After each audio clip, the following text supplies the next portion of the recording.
Well, thank you for letting me come and talk to you guys today. I'm excited to be here. I will apologize in advance if my voice gets a little bit raspy. I'm getting over a little bit of a cold. So Carter and I both work for Tech Systems Digital. We are a recruiting and services company in both the digital marketing and creative space. Because I do have to run out as soon as I'm done, Carter is going to stick around if anybody has any questions. I'll talk a little bit more about it. We are also hiring. So if you have an interest, make sure you grab Carter before you leave. I don't necessarily need to do an introduction of myself since it's already been done. So I'll start with this. I'm curious to know what your opinion is of like a sales job, like what a salesperson does day to day, or just kind of your opinion of a salesperson. Yes. A lot of energy. Okay. Okay, networking. Great. Someone who has the ability to relate to people easily. Yes, agreed. Definitely relatable. All of those things are absolutely correct. If you are a salesperson and you lack the drive and the energy to go out and be with customers or to push yourself to do the hard things, it's challenging to be successful in this type of role.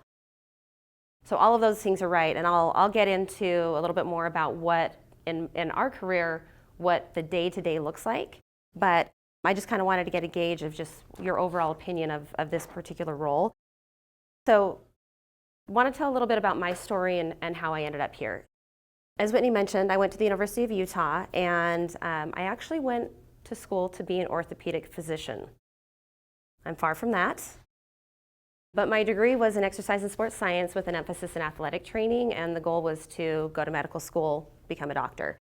As I wrapped up my bachelor's degree with athletic training, I'd always done sales before college, just at the kiosks in the mall, selling cell phones, and I'd always enjoyed it. I was pretty good at it, so I decided I was going to take a little bit of time off before going to medical school. And I ended up getting a job selling medical equipment with a company called Donjoy Orthopedics. And I did that for about 3 years. And the opportunity to come to Tech Systems was presented to me. And if I'm being honest, when I was first presented with it, because we are a recruiting company, my first thought was, I didn't go to school and get a bachelor's degree to be a recruiter. Like, that was just my initial impression. But my friend that was recruiting me for the role started talking about what the opportunity looked like, and when he started talking money, that's when my interest really peaked. And so I went in for the interview, and about 6 interviews later, I was hired at Tech Systems. My goal was to be at Tech Systems for 2 years as a recruiter and put money away and go back to medical school. And nearly 15 years later, I'm still here. There's a lot of reasons that I chose to stay with the company. But my first year, I worked as a recruiter, and then I was promoted into an account executive role or a sales role to start our federal government division, at least for Utah. We never really had anybody selling that. And so I spent about 10 years supporting our government division. Within that time, I was promoted to what's called an account director, where I supported our veteran affairs customer, and I was responsible for 5 markets across the US where I would travel and teach those salespeople how to support that particular customer. After doing that for 2 years, I transitioned to supporting our state and local government and was an account director for the West region, where I was responsible for 11 markets. In 2014, I chose to step out of that role and back into a sales role because I was getting ready to have my second child and was sick of being on the road and really missed being there for my children. And so after a year of being back in the role of selling government services, I was presented with the opportunity to start our digital and creative division. And so with the help of Carter, in 2016, we started our digital division, where we support digital marketing companies, marketing agencies, internal marketing departments, creative departments, to help them solve business problems in a nutshell. That's a little bit about my path of who I am, what got me here. The reason that I've chosen to stay in this job and doing sales versus going back to medical school, sales is challenging, but it's also a lot of fun. networking is a really big part of sales. You've got to put yourself out there to meet with people. You've got to get in front of the customer. You've got to go to networking opportunities and user groups and meetups and really expose yourself and start to build those relationships. Sales really should be relationship based. A lot of people look at sales as transactional, and if that is your mindset when it comes to sales, you're never going to be successful in it. You may get a sell here, you may get a sell there, but when you're the big sells that we look at with like the software sells or things like that, you've got to have a good product, but it starts with relationships. To even get that meeting, you've got to have something to offer them and get an introduction to that through somebody else you know. So that networking piece is really big. To continue a little bit about why I chose sales over going back to medical school, not all sales jobs are created equal. And so depending on where you work, some of these things will apply, some of them won't. I love the job that I'm in today because it is strategic. I get an opportunity to partner with those companies to understand what is their business problem, what are the challenges that they are trying to solve for, and then do I have a solution? Can I help come up with a solution to solve those problems? Our product is people. As recruiters, we sell recruiting services, or we sell marketing services, and people provide that service. And so for us, it's a matter of, okay, can a single individual solve this business challenge that you are trying to solve, or is this a bigger problem? And if it's a bigger challenge that the company needs to solve, then what are the options? What can we bring to the table? How can we help solve this problem for them? And so you've got to add value to them. But I love, that's why I stayed in government for so long, was it's a very strategic sell. You've got to really get in there and understand your customer and what it is that they are trying to do. And then build that partnership. As a salesperson, I absolutely hate it when my customers see me as a transactional, like, hey, I'll call you when I need something. I really want that to be more of that partnership of, hey, like, let's talk once a month, let's get out to lunch, help me understand what's going on with your projects and your teams and what's successful, what's not successful, what challenges are you continuing to run into. It helps me as we continue that relationship. When they are ready to solve that problem, I understand the entire problem and I can provide the right solution for them. Another reason that I love sales is money. I think everybody in here knows people go into sales because there's an opportunity to make a lot of money. Again, not every sales job is created equal, and some of them are commission only. Some of them are salary plus commission. Some of them you get bonuses. Some of them have a capped commission. Some of them are uncapped. So if sales is a career that you want to take, do a little bit of research there, but there is definitely opportunity to make some really, really good money as a salesperson. Flexibility and freedom. So I work on a flex schedule. I get to leave, I'm in the office every day at 7:30, but I leave every day around 3 so that I can go pick up my kids. Sometimes I take my laptop home and I have to log on when I get home to wrap up a few things, but for the most part, I've got a lot of flexibility. If my kids are sick or if there's a snow day and I have to keep them home, I work from home. Like there's no question. There's nothing that can't be done in the office that can't be done at my house as well. And so with most sales jobs, you're going to have flexibility. You're going to have freedom. You've got to earn that trust, and you've got to do what you say you're going to do with your employer, but you've got a lot of freedom typically. You're on the road for a good part of your day in front of customers. Like your entire job is to be in front of customers and selling your product. And so you get to be out on the road. You're not typically stuck at a desk. You're not typically stuck in an office, but you get to be out interacting with people. And again, like taking people to lunch, going to meetups, going to networking opportunities. So there's just, it's a lot of fun and it's very interactive. In regards to what kind of a day in the life of a salesperson looks like, again, it's going to be different from company to company. There are a lot of companies that do require their salespeople to be behind a desk all day, just picking up that phone. So that's a good place to get experience. probably not the place that you want to stay for your entire career, but it's a good place to start. In those situations, a lot of times you're fed leads, and so it's just following up on leads and trying to convert those leads to a sell. At Tech Systems, like, we run the entire life cycle of a sell. So I am responsible for my own leads.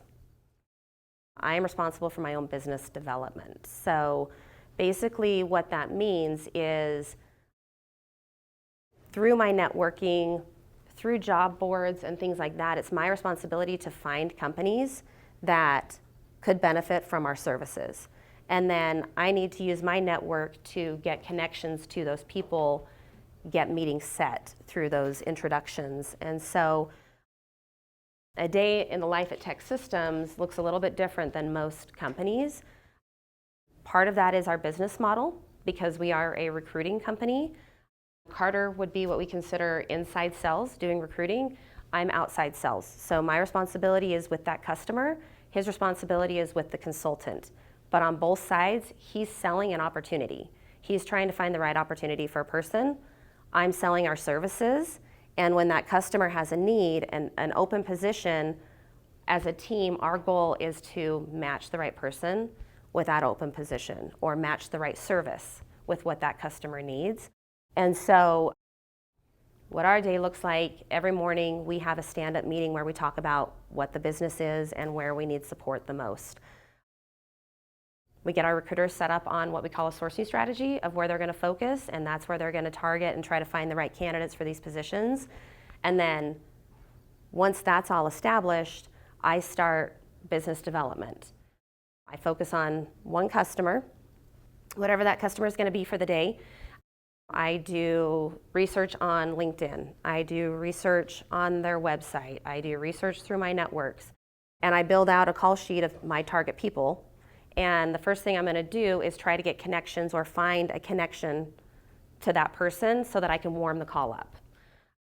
A lot of companies just want you picking that phone up, and you're going to make a lot of cold calls.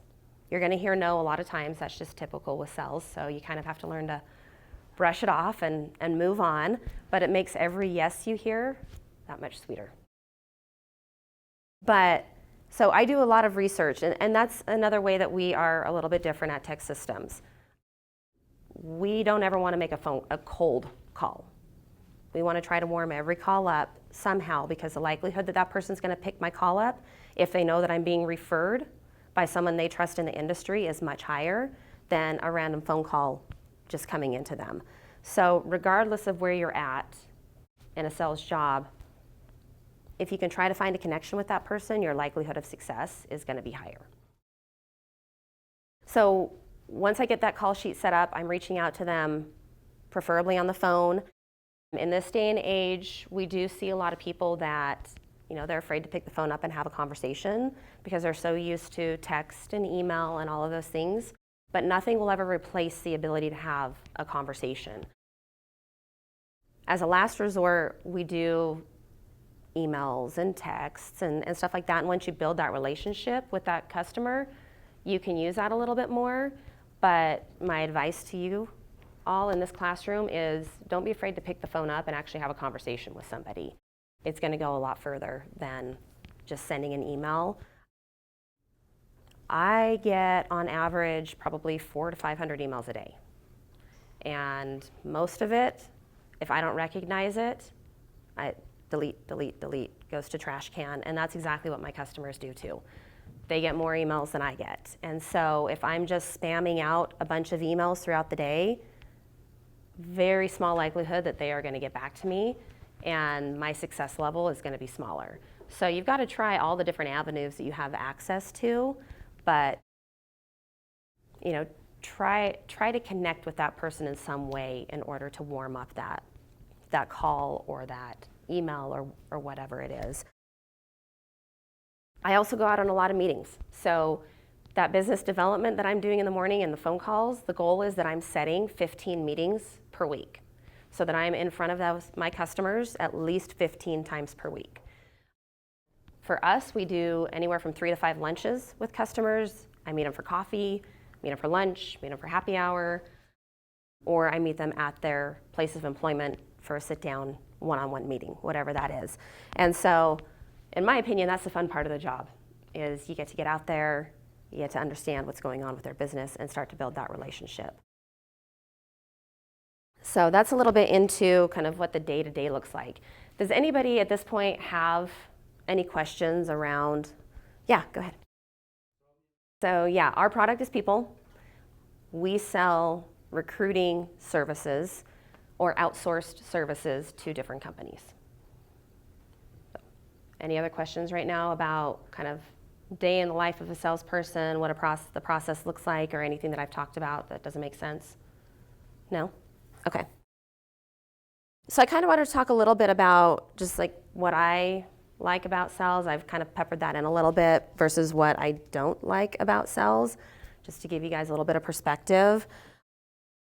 Again, I really enjoy the ability to be strategic with my clients. If I ever left tech systems, if I was put in a job where it was just cold calling and trying to sell a product and not really getting to understand what that business problem is that they're trying to solve, I personally would be bored out of my mind, because I love the strategy behind it. I love building the relationship. I love helping them solve their business problems. I think that's a really cool thing about sales. Partnering with the customer, the flexibility I talked a little bit about, the money, the bonuses. On top of the money and the bonuses, most sales organizations offer incentive trips. So sales and marketing are what really kind of drives the company. Sales and marketing partner really closely together, and that's really what's bringing the majority of the revenue into the business. And so they typically reward their sales teams with incentive trips if you're hitting those numbers. At Tech Systems, we get an annual trip to Cancun. So you get to take your significant other, you go to Cancun for 5 days, and the entire company, everybody who qualified, goes together, and it's 100% expenses paid. And so it's kind of like one big party that everybody gets to go on together. And we are a big company, so it's a big party. There's about 1,000 people to go to Cancun together. So there's a lot of incentives, a lot of bonuses. If you are incentivized by money at all, sales is a great career for you. The other thing is, sales is going to challenge you in ways that you may like, you may not like, ways that you didn't even know you wanted to be challenged in. For example, I am a little bit of an introvert. On the weekends, I like to just hang out, relax at home. I used to like to go out, and now I'm old and I'm tired. But I am most comfortable just kind of like hanging out in my small little bubble. But sales is something that has helped to push me. If 3-4 years ago, if somebody would have told me I'd be standing in front of a classroom talking with people about my career, I'd be, no, I won't. No, I won't. But I've definitely, like, that's been a challenge. Something that I wanted to overcome was public speaking. I used to be terrified of it. And now I have the opportunity a couple times a year to present at different events and to join panels. And it's a really cool opportunity. The first time I was terrified. I had my flashcards and I read through them, and it was horrible. But I've grown since then.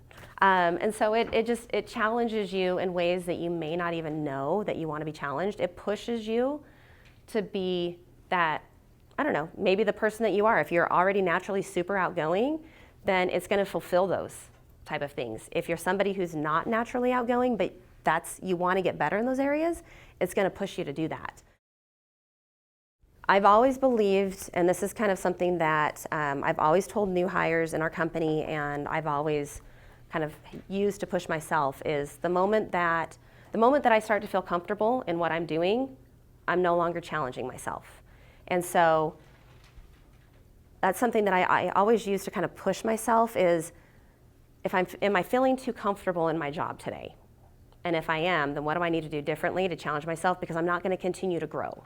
As soon as I feel comfortable in something, then I need to push a little bit harder. I need to change something so that I continue to grow personally and professionally.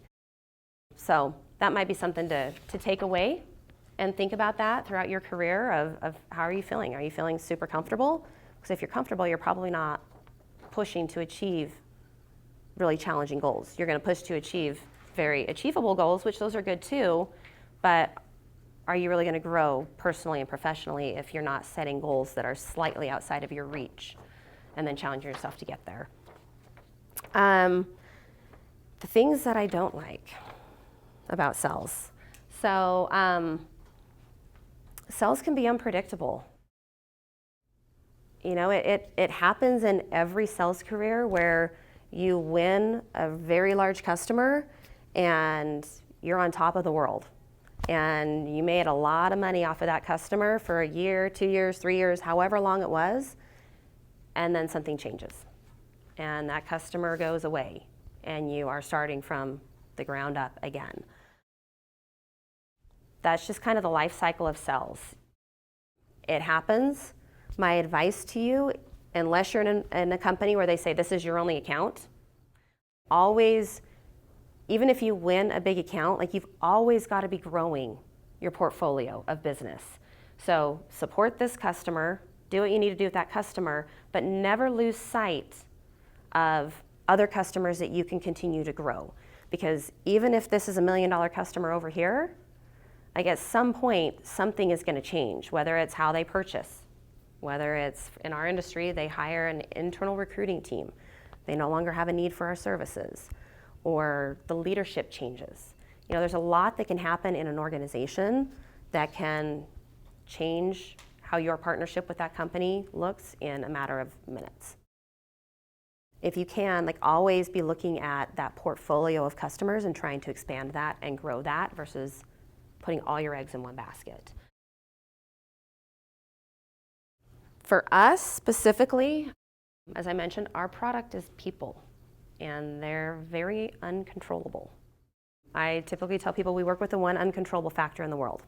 They're people. You know, they have emotions, they have feelings, they have a lot going on in their lives versus just this job that we're talking to them about. And so it can be a challenge sometimes. You know, you've just got to, if any of you choose to go into the recruiting world, you've got to build relationships again. Like you've got to build that trust and get to know that person and let them know like, hey, I am here to be your partner and your advocate to help you find the job and the career that you want. And I need you to be honest with me along this path. And so, you know, that's a challenge. Whether it's a product or a person or whatever it is, it can be a little bit unpredictable, right? So that's something you can't necessarily change. You don't have to like it. You may not be able to change it. So you have to figure out how to deal with it. And then this can be, it's good and bad, but like the metrics that you're held to. Sales organizations, they're always going to be pushing you to achieve more and to sell more. And your contest levels and your goals, every year you're always going to be expected to grow. If you sold $1 million last year, then they want you to sell 1.2 this year, or whatever that is. And so it's good because it continually pushes you and it challenges you to step outside of that comfort zone and to do the things that are uncomfortable, like picking up that phone to call somebody that you're like, I don't know 100% how I'm going to add value to this person, but let me figure it out and have some good questions to see what their problem is. But, you know, it can, I guess the dislike on that is because it's always changing, sales can be a very stressful job. There's a lot of rewards that come along with it, but there's a lot of stress that comes along with it too. And so you just have to learn how to manage that aspect of it so that you can keep healthy both physically and mentally. And then kind of the last thing I wanted to talk about, well, actually there's two more, just really quickly, are just some things I wish I would have known before going into sales. I think I kind of assumed sales would be hard, but I didn't know sales would be hard. Like, there are days that sales is really hard. But that's any job, right? You're gonna have good days, you're gonna have bad days, you're gonna have challenges, you're gonna have people you don't like working with. Things are gonna be great one day, and the next day, you're gonna be like, what did I do? What happened? Because today is horrible. I just wanna go back to bed and start today over. That's normal in any industry, but you've just got to be able to push through those days, because if you do what you're supposed to do and you control what you can control, there are certain things in life that you're not going to be able to control. And there are going to be things in a sales job that you just can't control. You can't control your customer, for example. You can't always control your product. But what you can control is your input. What you do every single day, how many times you pick up that phone, how many networking events you attend, how much research you do before you go on a meeting to understand that company. Like, those are things within your control. And if you come in every day and you say, I'm controlling what I can control and I'm going to do what I can do today, then you're going to see success. You might not see success today, you might not see success tomorrow, but eventually those things are going to lead to success. And then being open-minded about opportunities. You know, sales can open up 100 different doors for you. It gives you experience that can be beneficial in multiple avenues or paths within an organization. Like I mentioned, taking a job in a company as an inside salesperson where you're going to be in front of your desk and picking up the phone, you're going to gain some very, very valuable skills that can help lead you to an outside sales position. And so it may not look exactly how you want it to look today, but you're going to get experience that's going to lead you to that next opportunity. And I can say for me in my career, I had an idea of this is what I want to do. This is the direction that I want to go. But there's been opportunities that have come at me that I've had to think twice about well, I never really thought about that, but that could be a cool opportunity. And so it's going to open up a lot of doors for you. Companies know sales is hard. It's probably one of the hardest jobs that you can do. But if you get good at sales and you're good in front of people and you're good with the customer, like, it opens up so many doors for you to do other things within an organization. And then another thing that I wish I knew was business problems are solved by partners. They're not solved by necessarily a salesperson. They're solved by a partner.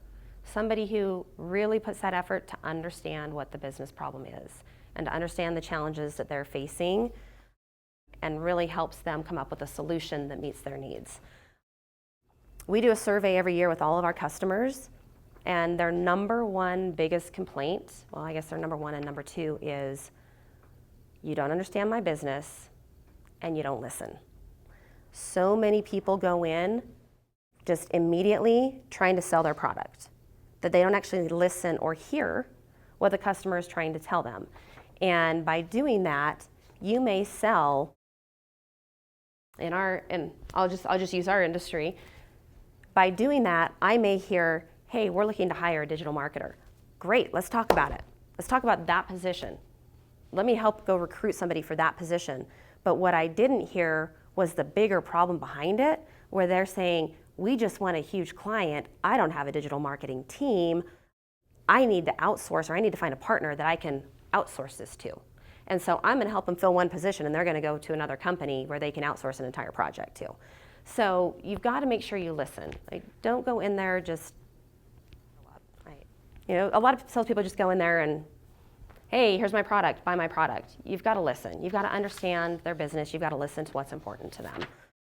And then to wrap up, it's just, in my personal opinion, things that make a successful salesperson. You've got to have grit, a lot of grit. You've got to have perseverance and determination. Like I mentioned, you're going to have days that are great and you're going to have days that are hard. If you give up on the days that are hard, you're never going to see the days that are great. And so you've really got to be able to push through those. I don't know if this quote is entirely accurate, but it's pretty close. It's not about how many times you fall down, but it's about how many times you get back up. So it's that consistency. You're going to fall. You're going to make mistakes. You're not going to win everything, but you've got to stand back up and you've got to try again and you've got to push hard, and that's where you're going to see the success. And then I already mentioned this, but make sure that you're listening. Like, don't solution until you understand the full picture. Don't try to provide a solution to that problem until you know what the whole problem is. And then final words are, we are hiring. So All of our recruiters we consider to be internal salespeople. You have the opportunity to work with individuals to help them find the right opportunity, but you also get to go and meet with the customers. You get to learn about those business challenges, and the number one goal of our recruiters is to find the right opportunity for that person.